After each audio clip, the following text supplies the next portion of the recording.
My mailman stopped me on the porch. Why are 3 banks sending letters in a stranger's name to your house? I was standing at the kitchen counter at 6:45 in the morning. The coffee maker was sputtering its last few drops into the pot. I remember thinking I should clean the filter better next time because the coffee was coming out too slow. My hands were dry from the winter air. I had that little crack on my thumb that bleeds when I peel oranges. I was wearing my blue robe, the one with the missing button at the collar. I had been wearing that robe for 15 years. My husband Mark bought it for me at a Macy's after Christmas sale. He was still sleeping upstairs, or I thought he was sleeping. The mail usually came around 2 in the afternoon, but that day it came early. I saw the truck pull away from the window above the sink. I walked to the front door in my slippers. The porch was wet from mine the night before. The air smelled like wet leaves and something else, something electrical, like when a transformer blows, but softer. My mailman Dennis was already halfway back to his truck when he turned around. He said, "Mrs. Cafferty, hold on a second." I stopped. Dennis had been our mailman for 12 years. He knew my name, he knew my kids' names. He waved at my grandkids when they visited. He was a heavy man with a red face and kind eyes. He wore those shorts even in November. That day he was holding a bundle of letters in his hand, but he was looking at them funny. Like he was trying to solve a puzzle that made his stomach hurt. He walked back to me. He said, "Mrs. Cafferty, I don't know how to say this, but these have been coming to your address for about 3 weeks now. I kept putting them through the slot because the name on them isn't yours, but the address is yours. And I thought maybe it was a mistake, a new neighbor, a renter, something. But today there are 3 of them from 3 different banks." He handed me the letters. I looked at the envelopes. They were addressed to a name I did not know, a man's name, Thomas R. Hendricks.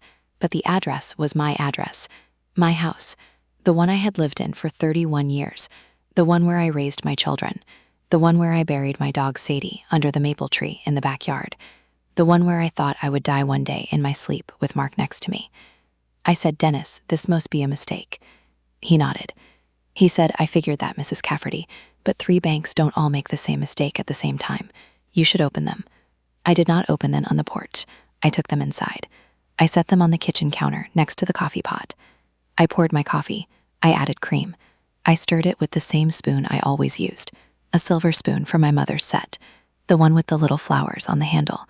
I sat down at the kitchen table, the same table where my daughter Sarah learned to color inside the lines, where my son Michael built a volcano out of baking soda and vinegar that stained the wood forever, where my husband kissed me on our 25th anniversary and told me he would love me until the last star burned out. I opened the first envelope. It was from a bank I had never heard of, First Metropolitan Trust. The letter said, "Dear Mr. Hendricks, thank you for choosing First Metropolitan for your home equity line of credit.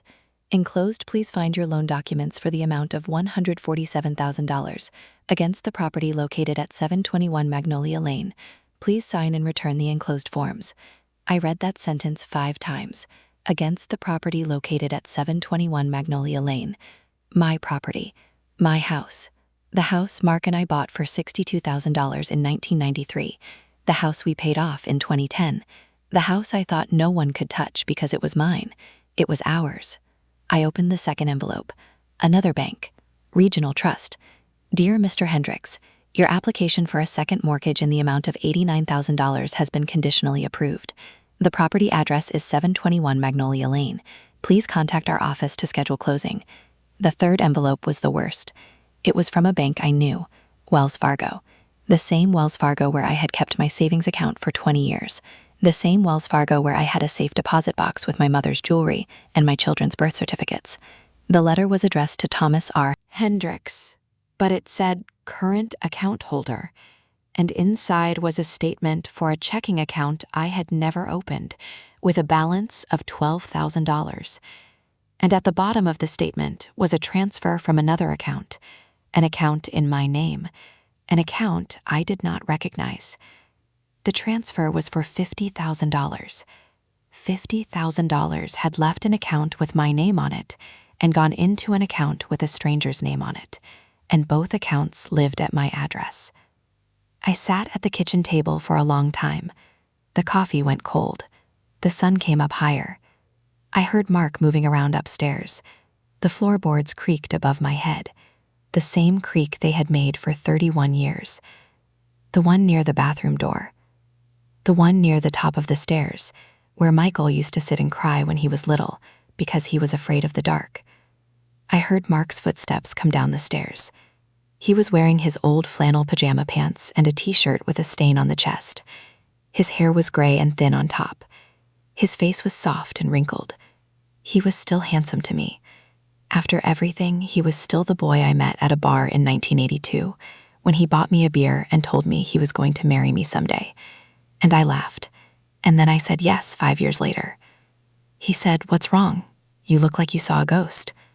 I said, "Mark, who is Thomas R. Hendricks?" He stopped walking. He was halfway between the bottom of the stairs and the kitchen table. His foot was on the crack in the hardwood floor, the one we never fixed because we said it gave the house character. He looked at the envelopes on the table. He looked at my face, and I saw something I had never seen in 42 years of marriage.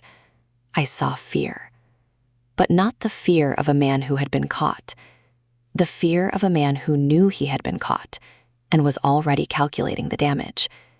He said, "I don't know that name." I said 3 banks sent letters to my house with that name on them.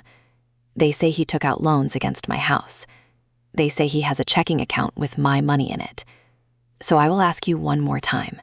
Who is Thomas R. Hendricks? He sat down across from me. He put his hands on the table. His hands were old now, veiny, spotted. The hands that taught me how to change a tire. The hands that held my face when he kissed me. The hands that held our children when they were born. He looked at his hands for a long time. Then he looked at me. He said, "I can explain." And that was the moment. That was the exact second when 42 years of marriage became a crime scene. When the man I trusted more than anyone on earth looked at me with eyes that were not sorry, but strategic. He was not thinking about my heart. He was thinking about his escape route. I knew it, the way you know the smell of smoke before you see the fire. I had been a wife for 4 decades. I had been a mother for 38 years. I had been a grandmother for 12. I knew when someone was lying to me, and Mark was lying to me before he even opened his mouth. He said it was supposed to be temporary.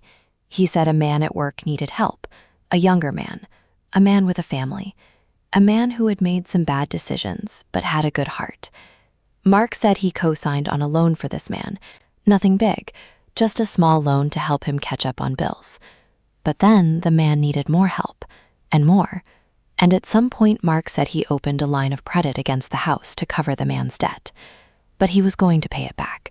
He was always going to pay it back. I said his name. He said, "What?" I said his name. The man. What is his name? He looked at his hands again. He said, Thomas Hendricks. I said, "How old is he?" Mark said, "I don't know, 30-something. I said, "Does he have a wife?" Mark said, "Yes." I said, "Does his wife know about this?" Mark said, "I don't think so." I said, "Does your wife know about this? Did you ever think to tell your wife that you were putting her house in danger for a man she has never met? Did you ever think to wake me up one morning and say, 'Hey, honey, by the way, I'm committing financial suicide and taking you with me'?" He said, "I was going to fix it before you found out." You were going to fix it. You, the man who cannot balance a checkbook, the man who forgot to pay the property taxes last year and I had to drive downtown and stand in line for 4 hours to fix it myself. You were going to fix $200,000 of secret debt on my house. He didn't say anything. I picked up the letters. I held them in my hand. They felt heavy, not because of the paper, because of what they meant. 31 years of mortgage payments. 15 years of working double shifts at the hospital as a nurse so we could afford Michael's braces and Sarah's dance lessons. 20 years of driving a car with a broken radio because I didn't want to spend the money on a new one. I gave up everything for that house. I gave up vacations. I gave up new furniture. I gave up a newer car. I gave up my own retirement savings to help pay for college.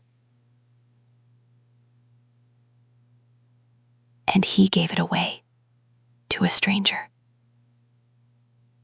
A 30-something man with a wife and a family and a good heart, according to my husband. I said, I want you to leave. He said, Diane, please. I said, I want you to leave this house right now. I don't care where you go. Go to Thomas's house. He has a good heart. He will take you in. Go to your sister's house. Go to a hotel. I don't care. But you cannot stay here. Not today. Not tonight. Not ever again. If I have anything to say about it.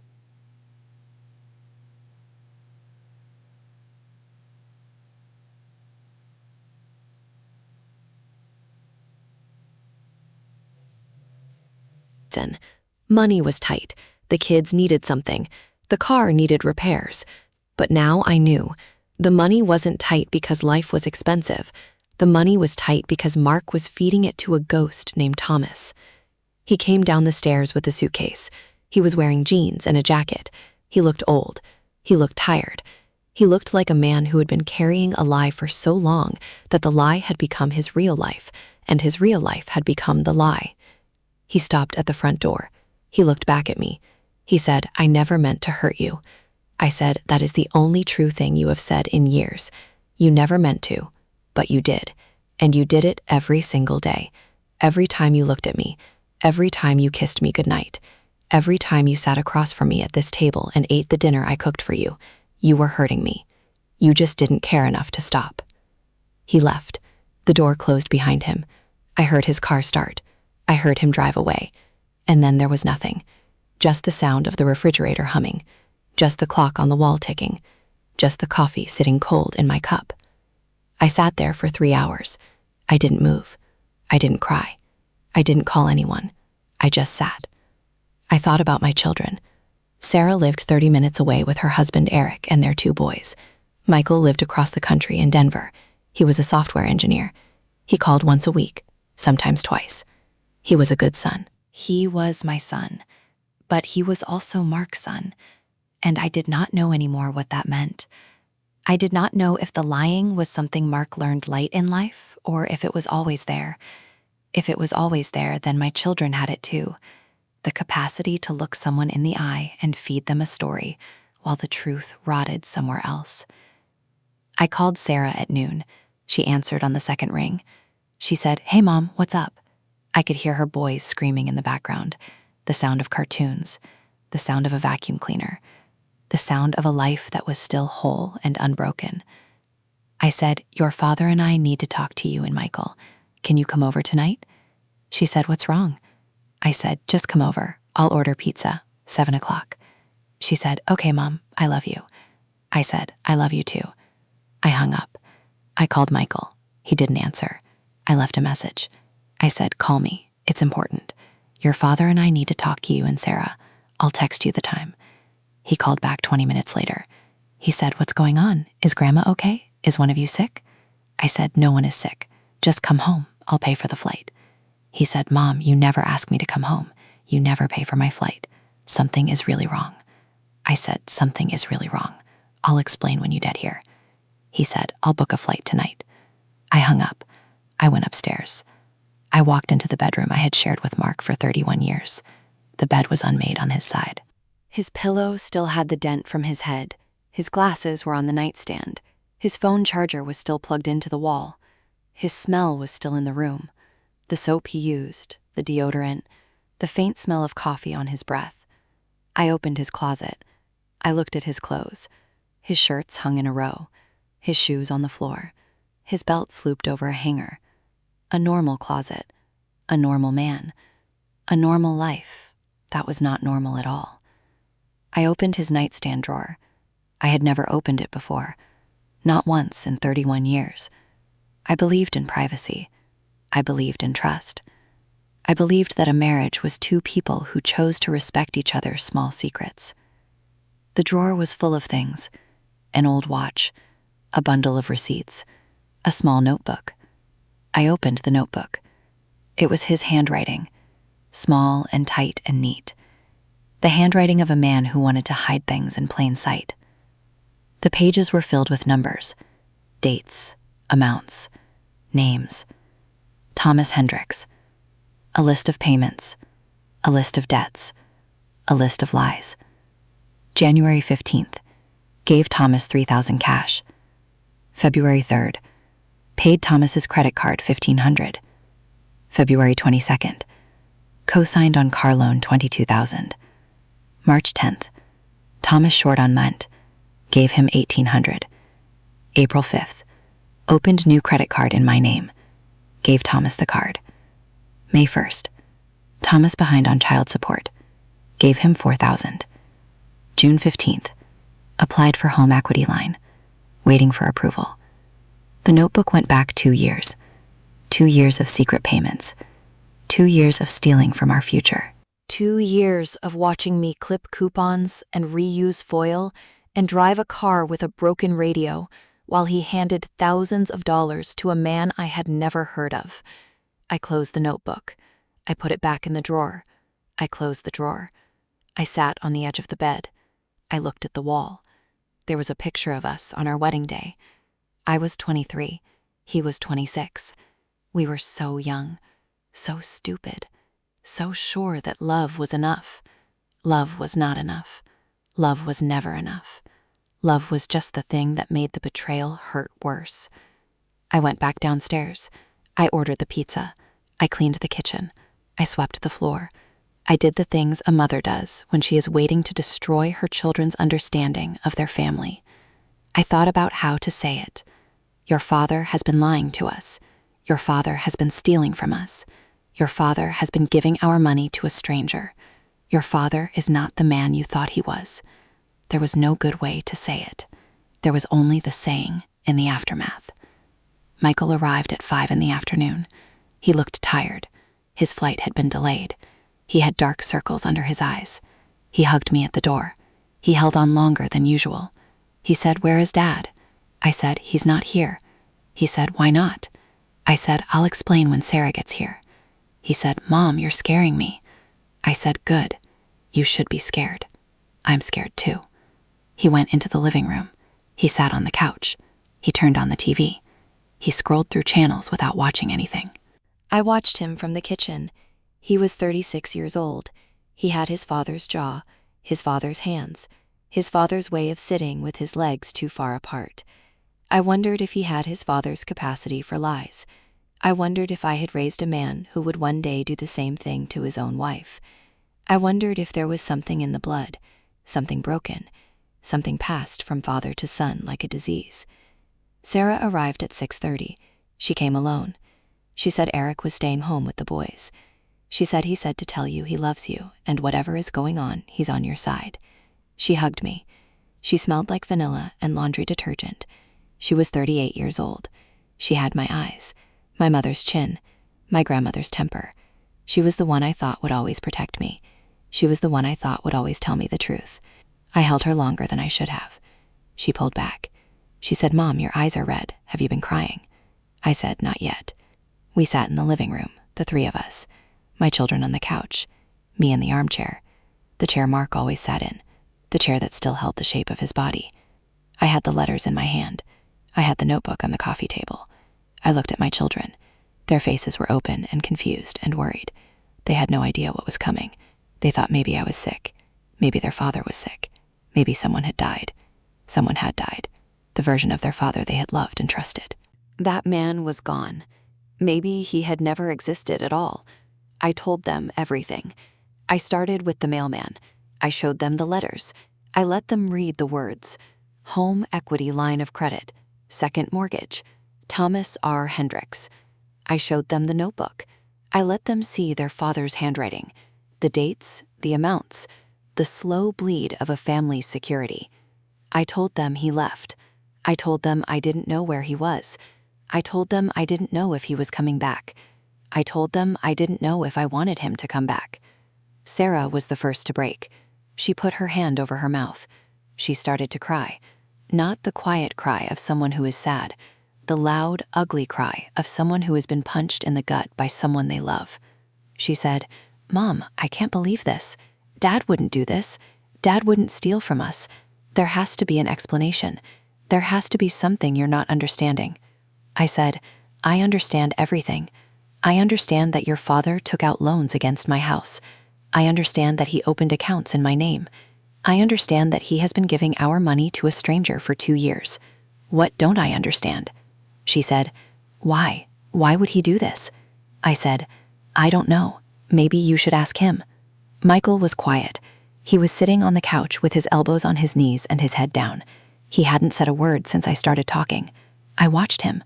I watched his face, and I saw something that made my blood go cold. He wasn't shocked. He wasn't confused. He was something else. He was scared, but it was a different kind of scared. It was the scared of someone who already knew something and was trying to figure out how much of it was about to come out. I said, Michael, look at me. He looked up. His eyes were wet, but he wasn't crying. He was holding it in, the way men do, the way Mark did, the way my father did, the way every man I had ever loved had done, holding it in until the dam broke or the lie collapsed. I said, do you know something? He said, no. I said, don't lie to me. Not tonight. I have been lied to by your father for 2 years. I will not be lied to by you for 1 more second. Do you know Thomas Hendricks? He looked at Sarah. She looked at him. There was a conversation happening between them that did not include me. A silent conversation, a shared secret. And in that moment, I understood that the betrayal was not just Mark's. It was theirs too. My children, my blood, my heart. They knew something. They had known something, and they had not told me. Michael said, Mom, I don't know Thomas Hendricks. I said, but you know something. He was quiet for a long time. The clock on the wall ticked. The refrigerator hummed. Sarah stopped crying. She was staring at Michael with an expression I had never seen on her face. It was fear, but it was also recognition. She knew what he was about to say. She had known all along. Michael said, Mom, you have to understand that Dad came to us last year. He said he was in trouble. He said he had made some bad decisions. He said he needed help. He asked us for money, Sarah and me. He asked us to help him pay off some debts. He said it was for the family. He said it was to protect you. He said if we didn't help him, everything would fall apart. So we helped him. Sarah gave him $15,000 from her savings. I gave him $20,000 from my retirement fund. He said he would pay us back. He said it would be a few months. That was 14 months ago. He never paid us back. He stopped talking about it. He stopped answering our questions. We didn't know what to do.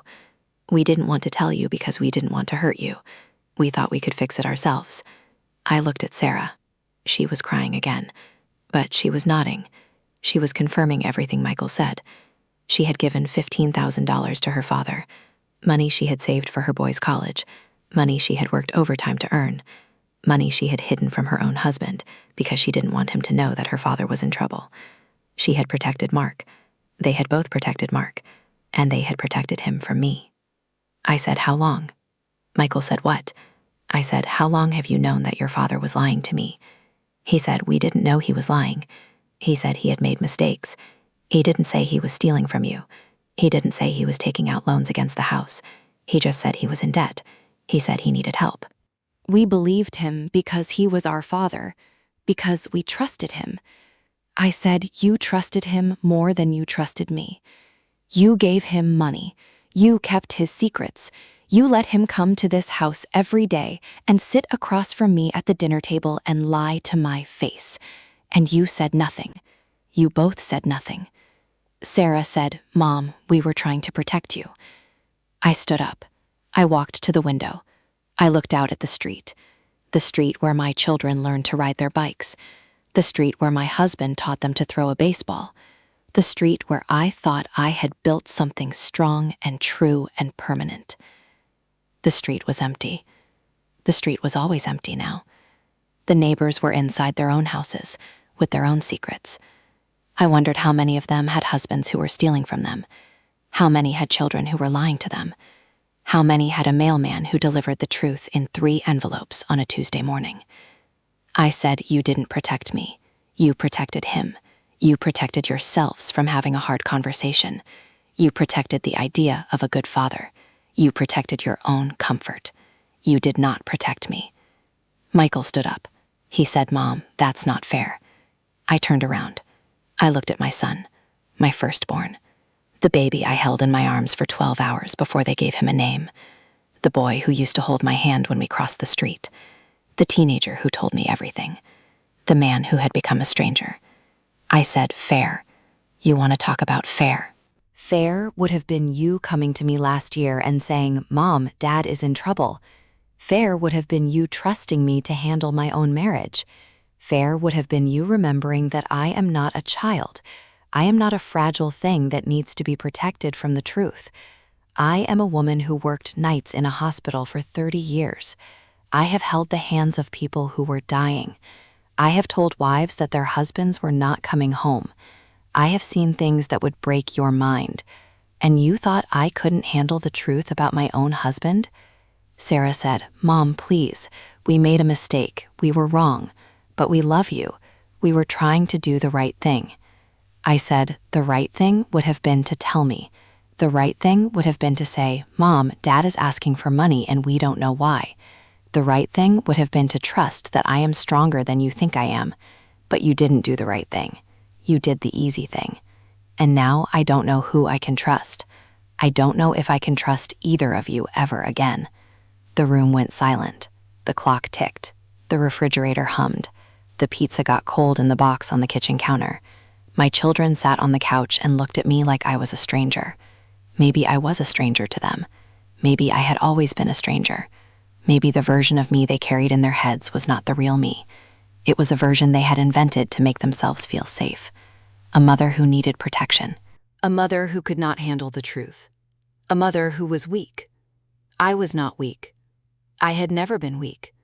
I had just been quiet. I had just been patient. I had just been willing to carry the weight of the family on my back, while everyone else walked ahead of me without looking back. But I was done being quiet. I was done being patient. I was done carrying people who would not carry me. I said, you both need to leave. Michael said, Mom, no. I said, leave. I need to be alone. I need to think. I need to figure out what happens next. And I cannot do that with you two sitting there looking at me like I am the one who broke something. Sarah stood up. She walked to me. She tried to hug me. I let her, but I did not hug her back. I stood still with my arms at my sides while my daughter pressed her face into my shoulder and cried. I felt nothing. That was the worst part. I felt nothing. Not anger, not sadness, not love. Just emptiness. A hollow space in my chest where my family used to live. They left. Michael drove Sarah home. The door closed. The car drove away. And I was alone in the house that was not really mine anymore, because my husband had signed it away to a stranger. I walked upstairs. I walked into the bedroom. I looked at the bed. I looked at the picture on the wall. I looked at the closet full of his clothes. I looked at the nightstand drawer with the notebook full of lies. I sat on the edge of the bed. I put my head in my hands, and I cried. Not the loud, ugly cry of someone who has been punched in the gut. The quiet, empty cry of someone who has been hollowed out from the inside. The cry of a woman who spent her whole life building something beautiful, only to find out that the people she built it with were holding hammers behind their backs. I cried until there was nothing left, and then I stopped, and I sat in the silence. And I thought about what comes next. The lawyers, the banks, the court dates, the phone calls to credit bureaus, the letters to my congressman, the long, slow fight to take back what was mine, the fight to prove that I was not dead, that I had not signed anything, that I had not agreed to any of it, the fight to convince strangers that my husband had stolen from me, that my children had helped him, that my life was a crime scene and I was the only one who didn't know it. I thought about Thomas Hendricks, the man with the good heart, the man my husband wanted to save. I wondered what he looked like.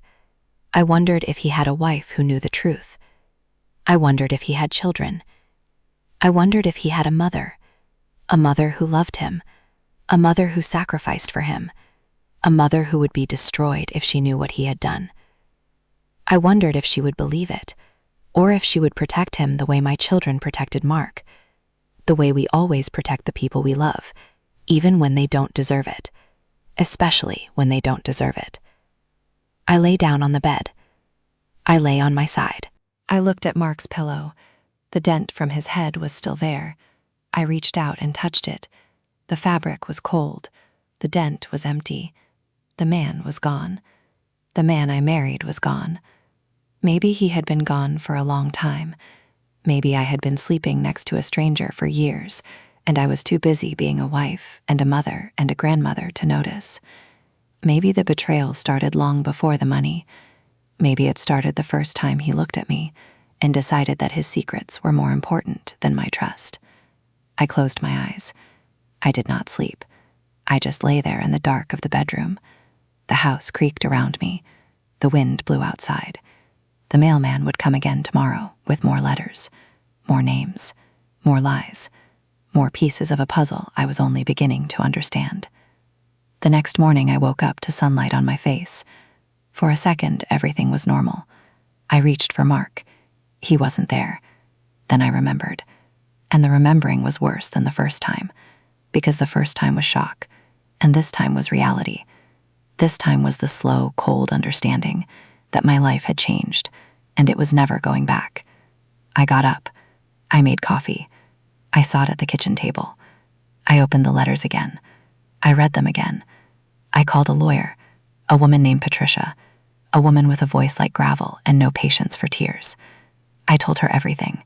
She listened. She asked questions. She took notes. She said the word fraud 11 times. She said the word forgery 7 times. She said the word divorce 3 times. She said the word criminal once. I said, "Can I keep my house?" She said, "I think so, but it's going to cost you, not just money, everything. Your marriage, your family, your peace. Are you ready for that?" I said, "I have no choice." She said, "Everyone has a choice. You could stay. You could forgive him. You could pretend this never happened. You could let him come home and sleep in your bed and eat at your table and lie to your face for the rest of your life. That's a choice." I said, "That's not a life." She said, "No, it's not. So let's get to work." I spent the next 6 months in a war with banks, a war with lawyers, a war with my husband, a war with my children, a war with myself. The banks eventually reversed the loans. They admitted that Mark had forged my signature on every document. They admitted that Thomas Hendricks was not a real person. He was a fabrication, a name Mark created to hide what he was doing.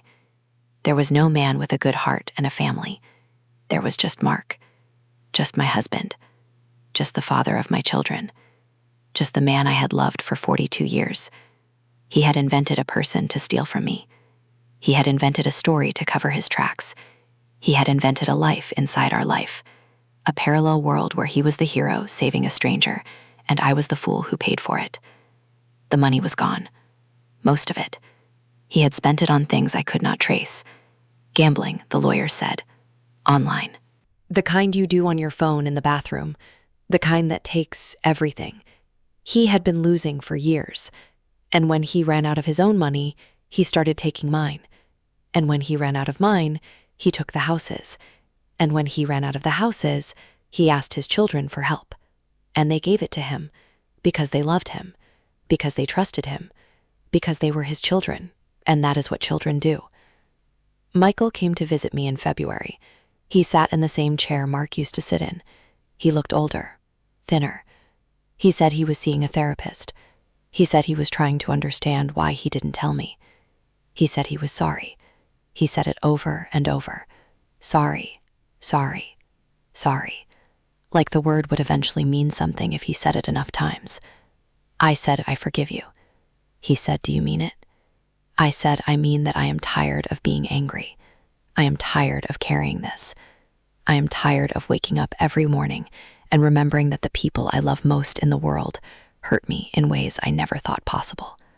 I forgive you because I have to, because the alternative is to spend the rest of my life alone, and I am already too alone."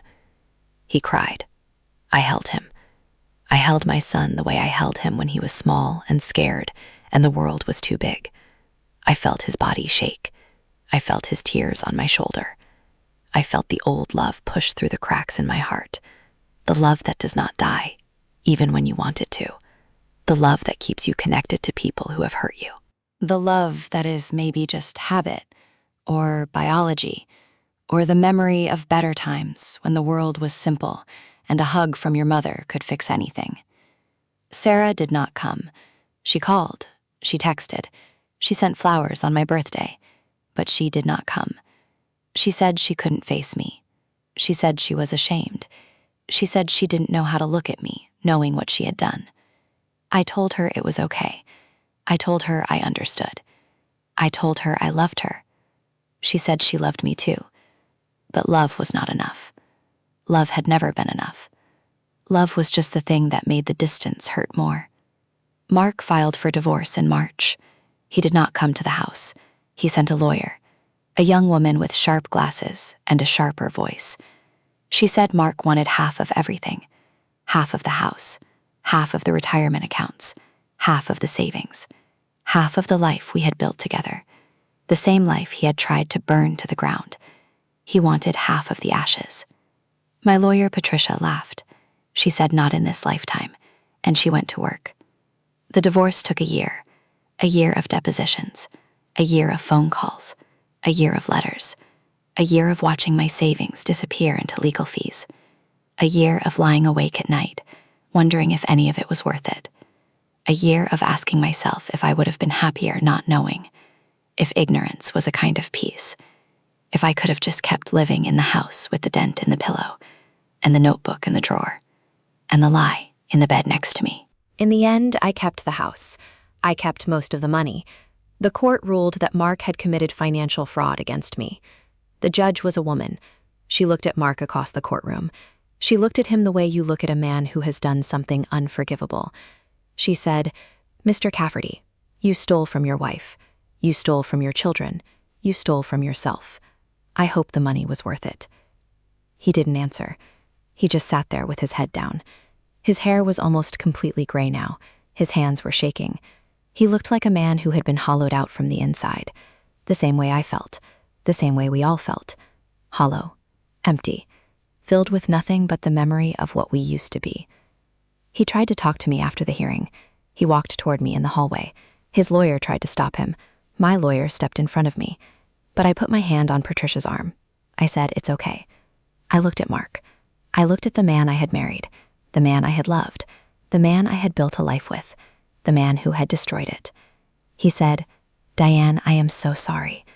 I said, "I know you are." He said, "I never stopped loving you." I said, "That is the saddest thing you have ever said to me. Because if that is what your love looks like, I don't want to know what your hate would have done." He didn't have an answer for that. He just stood there with his mouth open. A man who had spent his whole life talking and had finally run out of words. I turned around. I walked away. I did not look back. I had looked back too many times.